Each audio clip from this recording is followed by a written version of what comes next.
Hey you guys, I met you in Terra. I'm here, Goddess Intuition. Excuse my air, it is on, it's warm.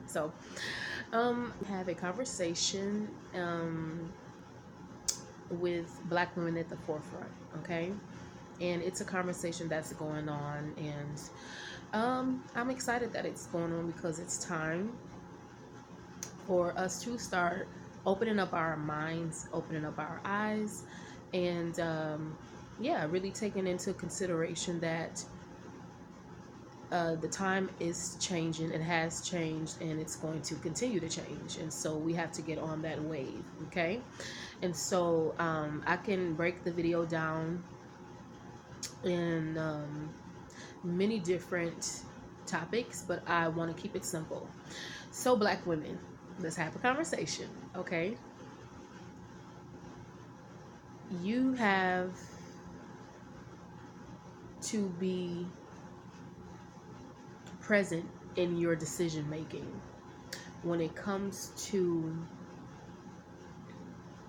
who you are and who you see yourself as, right? As we all know, many of us were taught or either grew up in a household where we wasn't afforded the options to um, fully express ourselves the way that we should have been afforded, right? And so it takes away from us, it takes away from our being, it takes away from um, who we are, naturally. And it's easy to say that black women are the stereotypical um, masculine woman, right? But you have to ask yourself, men and women, why is that so? And why have we come to that point of being like that? You know, it has a lot to do with not being protected, not being provided for, and it's time for women, black women, to really wake up about what it means to be loyal to self. Not race loyal, but loyal to self, and how does that look? Especially if she has children already, whether she is single, whether she is just trying to find her way as who she is. The foundation has to be established within when we talk about um, just being who you are, and what does that look like for you, not the typical social norm,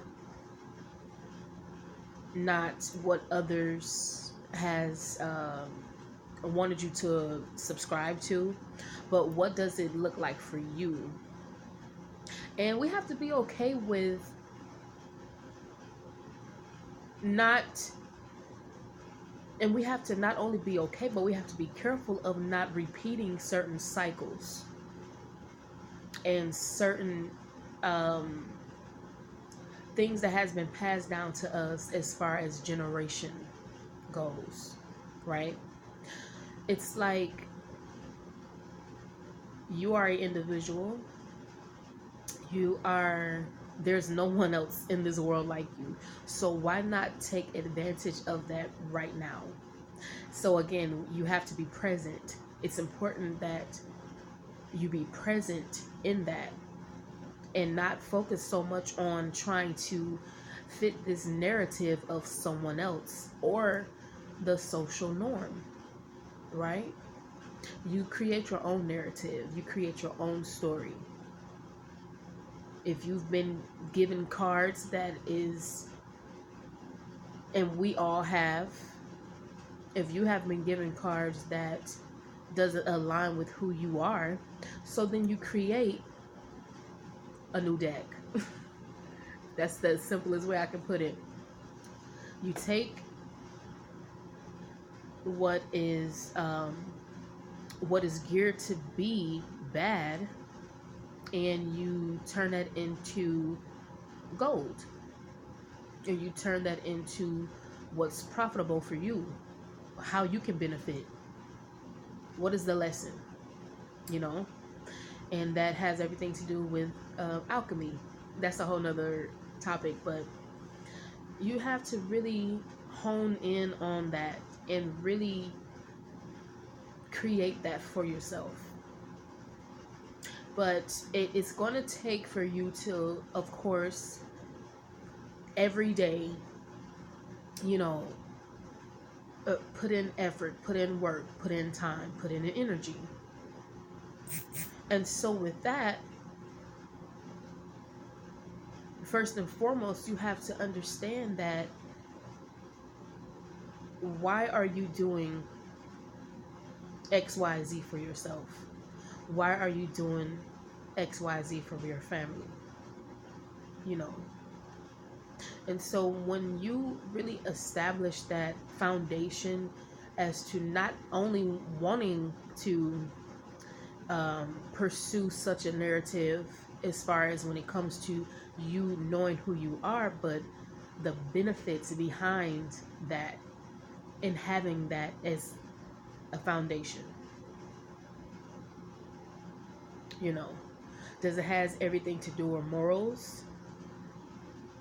Not so much, because what's good and what's bad, it has everything to do with how your perception is. You know, one narrative may look worse off than the other, and in the narrative, it's benefits and there's consequences. So there's always polarity, there's always duality, and we have to understand that there's always going to be opposition, but you have to learn your footing and your grounding. And the best way is, from my own perception, the best way is once you learn who